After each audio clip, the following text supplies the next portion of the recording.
स्वयं को मार्ग में पड़े हुए तृण से भी अधिक नीच मानकर, वृक्ष से भी अधिक सहनशील होकर, मिथ्या मान की भावना से सर्वथा शून्य रहकर, दूसरों को सदा ही मान देने वाला होना चाहिए। ऐसी मनस्थिति में ही व्यक्ति हरिनाम कीर्तन कर सकता है। कि हरिनाम कीर्तन करने के लिए क्या हमारी मेंटल स्टेट होनी चाहिए, ये श्लोक हमें बताता है कि हम इजीली हरि नाम कैसे ले सकते हैं, भक्ति कैसे कर सकते हैं। अगर मेरी आवाज ठीक ना आए, कटे या तो बता देना प्लीज मुझे। ठीक है प्रभु जी। नेटवर्क अनस्टेबल शो कर रहा है मुझे बार बार आज। तो हमने तृणादपि सुनी चेन, तरोरपि सहिष्णुना, इन दो वर्ड्स का तो इन दो लाइंस का किया था कल, डिस्कस किया था इस पे। जी। बताएगा कोई क्या किया था? कल आपने, हरे कृष्णा प्रभु जी, आपने बताया हरे था कि कृष्ण। एक हमें तिनके से भी छोटा समझकर भक्ति करनी चाहिए। जो जैसे वृक्ष के उस मानना, उससे भी कम, वृक्ष से भी अधिक सहनशील होकर, ऐसे समझाना मुझे एक समझ में आ गया वैसे। तिनके से भी अपने आप को नीचे मानना है हमें, अपनी पोस्ट एंड पोजीशन। हाँ, समझ में आ कोई गया हमें प्रभु जी, अपनी समझ। पोस्ट या कोई समझ में आ गया? हाँ। ठीक है, इस पे देखते हैं चैतन्य महाप्रभु महाप्रभु और क्या कह रहे हैं। स्क्रीन शेयर करता हूँ।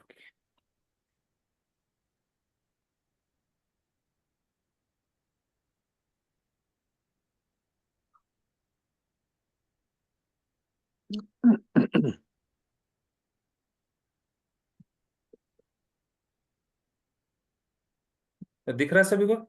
हाँ जी हाँ। हाँ जी।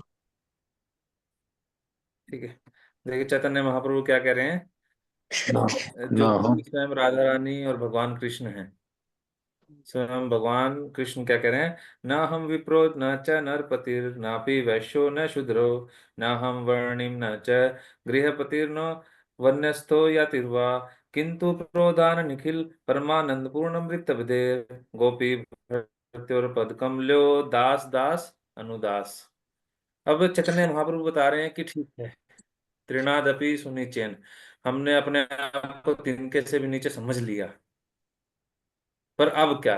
अब जो हमारी रियल स्टेट बता रहे हैं कि भक्ति कैसे होगी,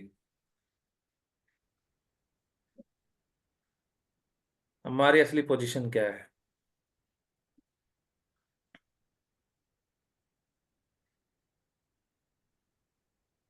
चैतन्य महाप्रभु कह रहे हैं मैं ब्राह्मण नहीं हूं, मैं क्षत्रिय नहीं हूं, वैश्य नहीं हूं, शूद्र नहीं हूं, न न ही मैं ब्रह्मचारी हूँ, गृहस्थ हूँ, वानप्रस्थ हूँ या सन्यासी हूँ। मैं स्वयं को केवल भगवान श्री कृष्ण के चरण कमलों के सेवक के रूप में पहचानता हूँ, जो गोपियों के पालनहार हैं। गोपीर भर्त्युर पद कमलो दास दास दास अनुदास। चैतन्य महाप्रभु कह रहे हैं कि मेरी पोजीशन कुछ नहीं है, मैं कोई ब्राह्मण नहीं हूँ, क्षत्रिय वैश्य शूद्र नहीं हूँ, ना तो मैं कोई ब्रह्मचारी हूँ। ज्यादा से ज्यादा आदमी किस चीज इसी चीजों पे घमंड करता है कि मेरा जन्म ऐश्वर्य श्रुति भी, कि मेरे किसी के पास ज्यादा धन है, वो अपने धन पे घमंड करता है। किसी का अच्छे कुल में जन्म हो गया, ब्राह्मण कुल में जन्म हो गया, तो कहता है कि मैं ब्राह्मण हूँ, मैं क्षत्रियों से वैश्यों से शूद्रों सबसे ऊपर हूँ। तो अगर कोई वो कहता है कि मैं ऊपर हूँ, ब्रह्मचारी कहते हैं मैं ऊपर हूँ, वानप्रस्थ में है कोई तो कहता है मैं ऊपर हूँ। तो सरकारी चैतन्य नौकरी है महाप्रभु भाई। बता रहे हैं कि मैं इन सब में से कोई भी नहीं, फौज में आपने जो बताया मेरी होगा। रियल हाँ फौज पोजीशन में है। कल्याण दिखा लो। जा चला बैठा हूँ रे। कृपया भक्त अपना माइक म्यूट रखें। भक्त अपना माइक म्यूट रखें। तो बता रहे हैं कि मैं कौन हूँ, जो गोपियों के पालनहार हैं। गोपियों के पालनहार कौन है? अरे कृष्ण, भगवान कृष्ण। भगवान श्री कृष्ण कह रहे हैं, जो गोपियों के पालनहार, गोपी भृत्य और पद कमल्यो दास दास दास दास अनुदास। मैं उनके दासों के भी दासों के भी दासों के भी दासों का दास हूँ। भाग रहे एक 11:30 बजे। चैतन्य महाप्रभु ने तो पूरी काया ही पलट दिया। हमारी बात पे जोड़ा हम खानदान की। लोग यहाँ मास्टर बनना चाहते हैं, उसको तो पता नहीं किस टाइम आ करवा। तो 1 बजे के बाद तो कुछ मुश्किल है। बहुत लोग मान नहीं रहे। हाँ, हम के कुत्ते पेट ला रहे हैं। और आजा हरे बोल। कृष्णा। हरे कृष्णा। राम कुमार प्रभु जी अपना माइक ऑफ कर लीजिए। हरे कृष्णा। हाँ जी कर प्रभु दिया जी पूजा, स्टार्ट कीजिए, कर दीजिए। मैंने कर दिया, पूजा कर दिया। वेटिंग रूम में डालना पड़ेगा। तो मैं भूल जाता हूँ क्या कह रहा था, मैं कहाँ पहुंच गया था। गोपी दास। भरपूर पद कमलो, दास दास दास अनुदास। तो चैतन्य महाप्रभु बता रहे हैं एक जीव की रियल पोजीशन क्या है, ओहो। कि भगवान के दासों के भी, दासों का भी दास बने रहना, ये एक भक्त की असली पोजीशन है। अगर, और इस संसार में कोई व्यक्ति दास बनना चाहता है किसी का? हम सब मालिक बनना चाहते हैं। एक पति अपने पत्नी का मालिक बनना चाहता है, और पत्नी अपने पति पे अपना मालिकपना दिखाना चाहती है, मतलब उस पे प्रभुत्व दिखाना चाहती है। माता पिता अपने बच्चों पे दिखाते हैं कि हाँ हम बड़े हैं, पर बच्चे थोड़े से बड़े हो जाएं तो बच्चे अपने माता पिता को ही दिखाने लग जाते हैं आगे, है ना। ये समाज में, इस संसार में है कि हम सभी भोक्ता बनना चाहते हैं, इंजॉय करना चाहते हैं। पर हमारी असली स्टेट, श्री चैतन्य महाप्रभु बता रहे हैं, हम कौन हैं? दासों के भी दासों के दास बने रहना, ये हमारी असली स्टेट है, जो हमारी असली पोजीशन है। एक गांव में क्या था, सभी मिलके, एक साधु थे, उनकी बहुत सेवा करते थे, वो मंदिर में सेवा करते थे, मंदिर के पुजारी थे। तो सभी भक्त उनकी, पूरा गांव मिलके उनकी सेवा करता था। और गांव वाले आए, गांव वाले कोई आता रहते, कहते आपकी तो भगवान से बात होती रहती है, आप भगवान से पूछिए हमारा उद्धार कब होगा, हम कब भगवान के धाम जा पाएंगे।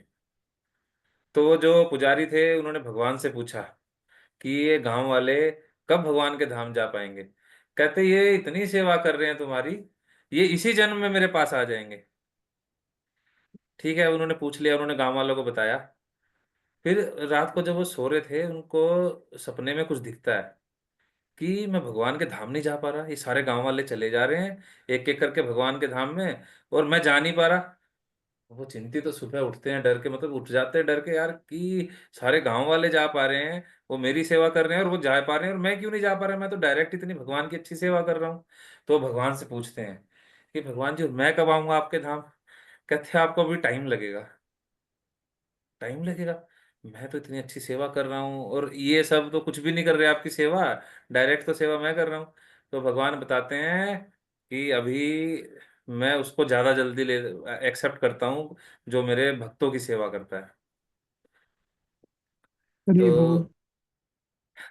तो तो अब वो क्या करते हैं, कहते हैं पकड़ो अपना काम धाम, पकड़ो अपनी झाड़ू, पकड़ो अपना ये सारा सामान, मैं तो चला यहाँ से। वो तो किसी और को सेवा साइन करके चले जाते हैं वहां से। अब वो बहुत अच्छे वैष्णव होते हैं कि बहुत अच्छी पोजीशन होती है इस समाज में। अब वो जाते हैं, कहते हैं अब मैं करूं क्या, किसी भक्त को ढूंढता हूँ। वो एक भक्त के यहाँ पे गए, कहते मुझे अपनी सेवा में लगा लीजिए। कहता अरे नहीं, मरवाओगे। आपका जितने भी आपके अंडर आए हैं सारे के सारे, पूरे गांव वाले भगवान के धाम जा रहे हैं, और आप हम आपसे सेवा कैसे ले सकते हैं। वो फिर एक भक्त को ढूंढते हैं। वो भक्त घर पे नहीं होते। पहले कोई ऐसे गाड़ियां तो नहीं चलती थी कि एक दिन में वापस आ गए, प्रयागराज गए गाड़ियों से गए, 1 या 2 दिन में वापस आ गए, नहीं। पहले तीर्थ यात्रा पे जाते थे, महीनों लग जाते थे, पैदल जाना पड़ता था या बैलगाड़ी, फिर जैसे मर्जी। तो वो घर पे नहीं थे। तो वो जाते हैं, उनकी धर्म पत्नी होती है, उसको उनको बोलते हैं कि वो अपने हुलिया से बना के जाते हैं।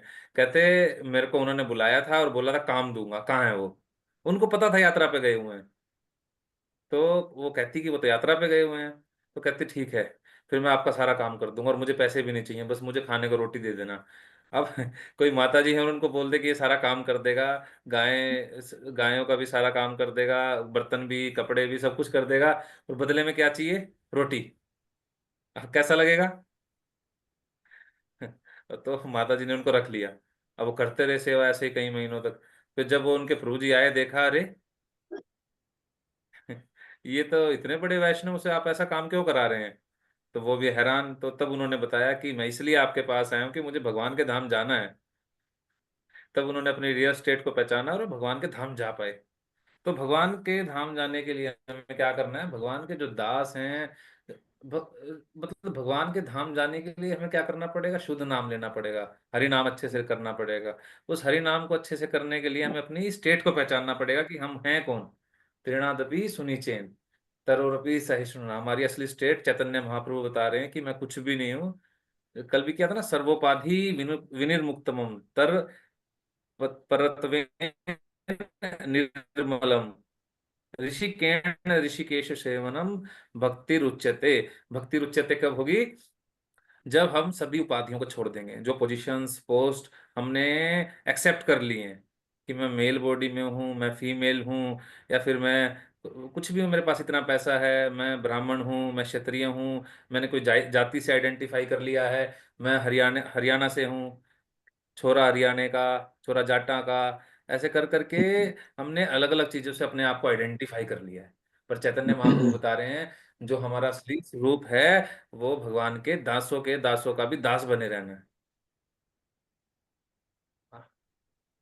तब हम भक्ति अच्छे से कर सकते हैं। ये वर्ड छोटे दिखने में छोटे से लगते हैं,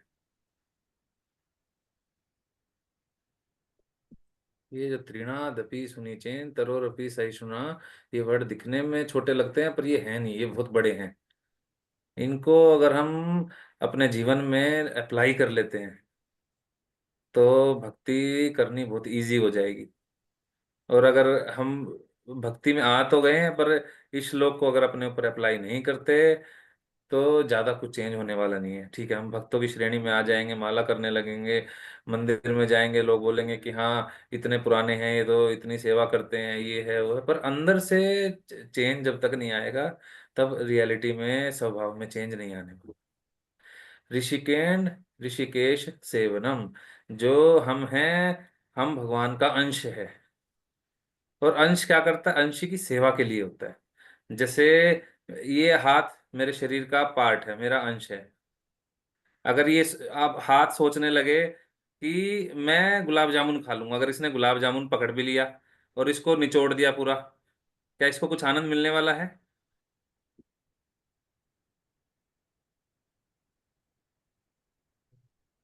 नहीं प्रभु जी। हे प्रभु ये जी। जैसे अंश है, ये अगर मेरा हाथ सोच ले कि आज तो गुलाब जामुन मैं खाऊंगा, ये विशाल काफी दिन से गुलाब जामुन खाए जा रहा है, मुझे तो कुछ मजा नहीं आ रहा, अब मैं क्या करता हूँ, मैं भोग करूंगा। ये हाथ मेरा सोच लेता है, क्या इसको कुछ आनंद मिलने वाला है? कुछ भी आनंद नहीं मिलेगा, रसगुल्ला और खराब हो जाएगा। हम्म। ऐसे ही हम हैं। हम क्या सोच लेते हैं, अरे भगवान क्यों भोक्ता बने, भगवान क्यों एंजॉय करें, हम ही एंजॉय कर लेते हैं। पर हम कितना एंजॉय कर पाएंगे? हम भगवान की अंश हैं। भगवान गीता में खुद कह रहे हैं, 15वें अध्याय में, भगवत गीता के 15वें श्लोक में पढ़िए, वहां भगवान कह रहे हैं मम एव अंशो जीव लोके जीव भूत सनातन है, जितने भी जीव हैं मेरे अंश हैं। और अगर कोई भी अंश है, मान लीजिए मेरा हाथ है, पैर है, पेट है, ये सारे मेरी सेवा के लिए हैं। अगर ये हाथ, इसको पोषण कब मिलेगा? इसको सिर्फ एक काम करना है, गुलाब जामुन उठाना और मुंह में डालना है, इसको अपने आप ही पोषण मिल जाएगा। ऐसे ही हम हैं, हमें क्या करना है? भगवान की सेवा में लगना है। भगवान की सेवा में जैसे ही लगेंगे अपने आप से सेटिस्फाई हो जाएंगे, क्योंकि हम भगवान का अंश हैं।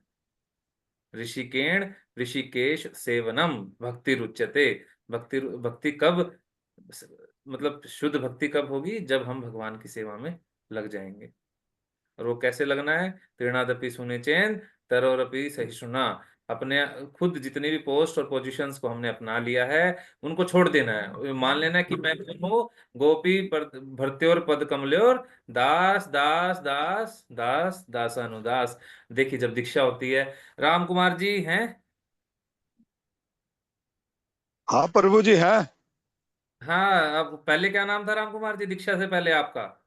कृष्ण कुमार था प्रभु जी। कृष्ण कुमार था। और अब क्या नाम मिला आपको दीक्षा के बाद में? राम कुमार दास। राम कुमार दास। आपका जो नाम मिला इसमें सबसे इंपॉर्टेंट चीज क्या है? सबसे महत्वपूर्ण नाम क्या मिला आपको?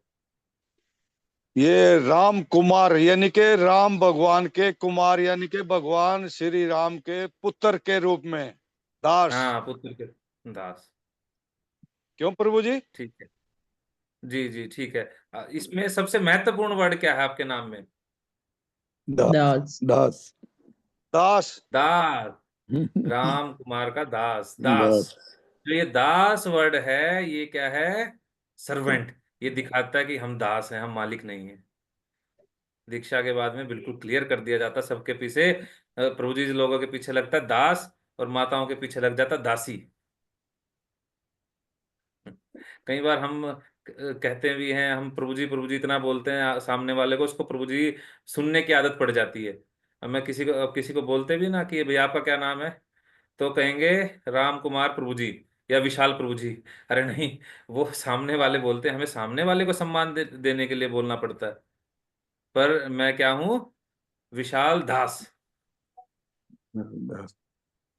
है ना। कई बार हम बोलते हैं कौन बोल रहा है? भूषण प्रभु जी बोल रहे हैं, अरुण प्रभु जी। वो खुद बोलते हैं कि मैं भूषण प्रभु जी बोल रहा हूँ। नहीं, मैं कौन हूँ? दास। दास दास। विशाल गुप्ता, है ना। कि दास, भगवान के दासों का दास। मेरी पोजीशन है दास बने रहना। और मैं तभी भक्ति कर सकता हूँ अगर इस चीज को एक्सेप्ट करता हूँ तो। वरना भक्ति हर कोई कर रहा है। इंडिया में एक रिक्शा चलाने वाला भी बहुत अच्छे से भक्ति कर रहा है। पता नहीं कितने श्लोक उसको याद है। बहुत लोग ऐसे हैं गीता पूरी याद है, मेरे को सही में गीता पूरी याद नहीं है। पर गीता पूरी याद होना और उसको अपने जीवन में अप्लाई करना, इन श्लोकों को रट्टा मार के याद कर लेना या इनको अप्लाई करना, दोनों में कौन सा इंपॉर्टेंट है? क्या चीज आपको ठीक लगती है? क्या चीज ज्यादा इंपॉर्टेंट है, इनको अपने जीवन में अप्लाई करना या इनको रट्टा मार के बस एक बार याद कर लेना? जीवन में अप्लाई करना। याद करना भी इंपॉर्टेंट है, याद होने चाहिए। क्योंकि जीवन में याद अप्लाई। गजेंद्र याद क्योंकि होएगा तभी। गजेंद्र जब पिछले जन्म में थे, उन्होंने श्लोक याद किए थे, तभी तो उनको अगले जन्म में याद आए। अप्लाई भी तो करना। है ना, वो श्लोक बोल रहे हैं। जब उनका मगरमच्छ पैर पकड़ लेता तो श्लोक बोल रहे हैं। वो श्लोक भी याद करने चाहिए हमें, इंपॉर्टेंट हैं। बट ज्यादा इंपॉर्टेंट है उनको अपने जीवन में अप्लाई करना। अप्लाई करना। ठीक है, चैतन्य शिक्षाश्रम ऐसा ही है पूरा का पूरा, कि अपने एक एक श्लोक को हमें अपने जीवन में धारण करना है, इनको अपने जीवन में अप्लाई करना है। ठीक है। हरे कृष्णा। हरे कृष्ण। श्रील प्रभुपाद की जय। जय। जय हो। हरे यहाँ से कृष्णा। क्वेश्चन। हरे कृष्णा। हरे कृष्णा, क्वेश्चन किसी का कोई? ठीक है, धन्यवाद, प्रणाम। हरे प्रणाम। कृष्ण।